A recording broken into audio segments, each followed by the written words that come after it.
Hello everyone, welcome to our channel. So ఈ రోజు వచ్చేసి మనం ఏం డిస్కస్ చేసుకుంటున్నాం అంటే యాక్సెంచర్ గురించి డిస్కస్ చేస్తున్నాం. అసెంచర్లో యాక్చువల్గా ఏమైందంటే హైరింగ్ అనేది బ్లాక్ అయింది. అది చాలా మందికి తెలీదు. హైరింగ్ ఉందనే అనుకుంటున్నాం మనం. నిజం చెప్పాలంటే హైరింగ్ బ్లాక్ అయింది పోయిన డిసెంబర్లో. ఓకే, చాలా రోజుల నుంచి హైరింగ్ బ్లాక్ అయిందంట. ఇది చాలా మందికి తెలీదు. ఫ్రీజ్ అయింది హైరింగ్. అయితే ఏమైంది ఏంటి అనేది ఈరోజు చెప్తా. యాక్చువల్గా నేను ఒక కాంట్రాక్టర్తో మాట్లాడాను. ఓకే, ఒక కాంట్రాక్టర్‌తో మాట్లాడితే తను చెప్పిన విషయం ప్రకారం ఏంటంటే, హైరింగ్ అనేది యాక్సెంచర్‌లో బ్లాక్ అయిపోవడం వల్ల ఎవరైతే కాంట్రాక్టర్స్ ఉన్నారో వాళ్ళేమవుతున్నారంటే లే ఆఫ్ అయిపోతున్నారు. ఓకే, ఇప్పుడు యాక్సెంచర్ రూల్ ప్రకారం ఎలా ఉంటుందంటే 3 ఇయర్స్ కాంట్రాక్టర్‌గా వర్క్ చేసిన తర్వాత గూడా మీరు ఫుల్ టైమ్ గాకపోతే తీసేస్తారు. ఓకే, అక్కడి నుంచి వెళ్ళిపోవాలి ఆ కంపెనీలో నుంచి. సో, 3 ఇయర్స్ నుంచి యాక్చువల్‌గా నువ్వు ఎంత బాగా వర్క్ చేసినా ఒకవేళ నువ్వు ఫుల్ టైమ్‌లోకి కన్వర్ట్ అవ్వలేదు అంటే యూ విల్ ఫైర్ అన్నమాట. ఓకే, ఇలా జరుగుతుంది. యాక్చువల్‌గా ఏమవుతుంది అంటే మీకెవరికైతే 2 ఆఫర్ లెటర్స్ వచ్చాయో, ఆన్ బోర్డింగ్ డేట్స్ కోసం వెయిట్ చేస్తున్నారో, ఎగ్జామ్‌కి అప్లై చేసి రిప్లై కోసం వెయిట్ చేస్తున్నారో, టెస్ట్ మెయిల్స్‌కి వెయిట్ చేస్తున్నారో, వీళ్ళకి చాలా మందికి ఇంకా ఎటువంటిది జరగలేదు. కొందరికైతే బ్యాక్‌గ్రౌండ్ వెరిఫికేషన్ మెయిల్ వచ్చి స్టాప్ అయిపోయింది. ఇలా చాలా జరిగాయి. అవునా? వీటికి అన్నిటికి రీజన్స్ ఏంటంటే, అసెంచర్ కంపెనీ వాళ్ళు ఏం చేశారంటే, హైరింగ్‌ని ఆపేశారు. ఎందుకో చెప్తా రీజన్స్ అయితే. ఫస్ట్ వాళ్ళు ఏం చేశారంటే, ఫస్ట్ పాండమిక్ టైమ్‌లో ఎక్కువ హైరింగ్ జరిగింది. అవునా? నార్మల్ హైరింగ్ గూడా గాదు. వాస్ట్ ఆఫ్ ఎంప్లాయీస్‌ని హైర్ చేసుకున్నారు. ఎవరు ఏంటి అన్నది గూడా లేదు. చాలా మందిని హైర్ చేసేసుకున్నారు. అవునా? తర్వాత ఏమైందంటే పాండమిక్ తర్వాత ప్రాజెక్ట్స్ అనేవి తగ్గిపోయాయి కంపెనీస్‌కి. ప్రాజెక్ట్స్ అనేవి తగ్గిపోవడం వల్ల ఈ ఎంప్లాయీస్ అనేవాళ్ళు చాలా మంది బెంచ్‌లో ఉండడం స్టార్ట్ అయిపోయింది కదా!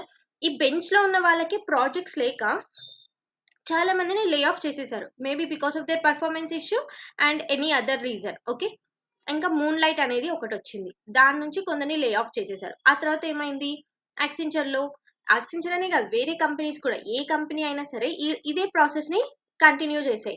ఫస్ట్ పాండమిక్‌లో ఎక్కువ హైరింగ్ తీసుకొని తర్వాత మూన్ లైట్‌లో కొందరిని తీసేసారు. అది డబుల్ వర్క్ చేసిన తర్వాత.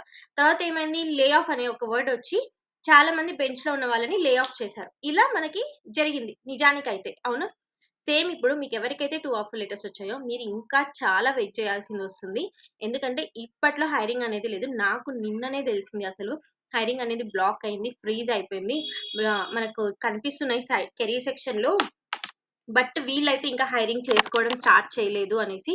కానీ ఒక గుడ్ న్యూస్ కూడా ఉంది. ఏంటంటే ఎవరికైతే ఆఫర్ లెటర్స్ వచ్చాయో, ఎవరికైతే 2 ఆఫర్ లెటర్స్ వచ్చి జాయినింగ్ లెటర్స్ కూడా వచ్చాయో వాళ్ళకేంటంటే ఎప్పటికైనా ఆ ఆఫర్ లెటర్‌కి తగ్గ జాబ్ అనేది ఖచ్చితంగా ఇస్తారు. ఓకే, మేబీ ఇవ్వచ్చు. అది 90% జరగొచ్చు అని నేను అనుకుంటున్నాను. ఎందుకంటే ఇలా టీసీఎస్‌లో గూడా జరిగింది. టీసీఎస్‌లో 2 ఇయర్స్ తర్వాత వేరే అబ్బాయికి ఆఫర్ లెటర్ వచ్చింది. అలానే అసెంచర్‌లో కూడా చాలా మందికి ఇలా జరిగాయి. సో, ఈ టైంలో హైరింగ్ బ్లాక్ అవ్వడం వల్ల మా టీమ్‌లోనే 2 పీపుల్ ఫైర్ అయిపోయారు. Maybe because of they are still in contractor. Work చేస్తారు. Work from home employee. So, వెళ్ళిపోవాల్సిందొచ్చింది. ఇలా చాలా జరుగుతాయి. ఓకే, దీంట్లో కంపెనీని తప్పు పట్టడానికి లేదు. ఇప్పుడు ఎవ్వరికైనా రిక్వైర్మెంట్ ఉంటేనే తీసుకుంటారు గదా! రిక్వైర్మెంట్ లేకపోతే తీసుకోరు. అదే జరిగిందక్కడ. మనం ఎవరిని తప్పు పట్టలేము.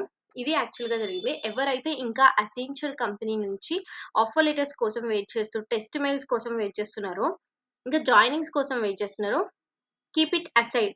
దాన్ని పక్కన పెట్టేసి, ఇంకా వేరే కంపెనీస్‌కి అప్లై చేసుకోండి. Try to apply through the mails. Okay, మీరనుకుంటున్నారు ఏ కోర్స్‌లో జాయిన్ అవ్వాల్సిన అవసరం లేదు. ఏ కోర్స్‌లో కూడా జాయిన్ అవ్వకుండా గూడా మీరు హైర్ అవ్వచ్చు. ఈజీనే.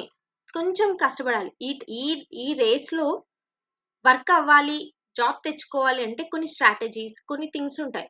వాటిని మనం ఐడెంటిఫై చేయాలి. నువ్వు 4 ఇంటర్‌వ్యూస్ రిజెక్ట్ అవుతున్నావా? 4 ఇంటర్‌వ్యూస్ నుంచి ఒక లెసన్ అనేది నేర్చుకోవాలి. రిజెక్షన్స్ నుంచి మనం లెసన్స్ అనేది నేర్చుకుంటాం గదా! ఏం క్వెషన్స్ అడిగారు? ఎలాంటి క్వెషన్స్ అడిగారు? నీ ఫ్రెండ్ ఎలాంటి క్వెషన్స్ అడిగారు? నీ ఇంకొక ఫ్రెండ్ ఎలాంటి క్వెషన్స్ అడిగారు? సేమ్ ప్రొఫైల్ మీద, సేమ్ డొమైన్ మీద. ఏం అడిగారు? ఏంటి అన్నీ సెర్చ్ చేసి, అన్నీ ఒక దగ్గర రాసుకొని, ఒక దగ్గర నోట్ ప్యాడ్‌లో ప్రిపేర్ చేసుకొని, then you have to do. Okay, నువ్వేం చేయాలి అప్పుడు? ప్రిపేర్ అవ్వాలి. ప్రిపేర్ అయ్యి అప్లై చేయడం. Hit the targeted companies. నువ్వు కొన్ని టార్గెటెడ్ కంపెనీస్‌నే పెట్టుకో. ఎవరైతే suppose for example front end డెవలపరే ఉన్నారు. ఇప్పుడు యాంగులర్ డెవలపర్ ఉన్నారు. యాంగులర్ డెవలపర్ కంపెనీస్ ఇప్పుడు నార్మల్‌గా హైర్ చేసుకున్నవన్నీ లింక్డ్ఇన్‌లో జాబ్స్ అని సెర్చ్ చేస్తే you will get all the Angular developer jobs. నువ్వు వాటి కెరీర్ సెక్షన్‌లోకెళ్ళేసి అప్లై చేసుకోవాలి. ఎలా అప్లై చేసుకోవాలి? లింక్డ్ఇన్‌లో మనకి జాబ్ సెక్షన్ అనేది ఉంటుంది. అవునా? ఈ జాబ్ సెక్షన్‌లోకి ఎళ్లి, చూసి ఎవరైనా అదే కంపెనీ‌లోకి వెళ్లి, అదే కంపెనీ లింక్డ్ఇన్ ప్రొఫైల్‌లోకి వెళ్లి, జాబ్ సెక్షన్ దగ్గర పీపుల్ సెక్షన్ గూడా ఉంటుంది. అదే పీపుల్ సెక్షన్‌లో ఎవరైనా తెలుగు పీపుల్ ఉంటే, ఆ తెలుగు పీపుల్‌కి మెయిల్ చేయడం. అంటే కనెక్షన్ ఇవ్వడం. కనెక్షన్ ఇచ్చి మీ కంపెనీలో ఏమైనా ఓపెనింగ్స్ ఉన్నాయా అనేసి అడగడం.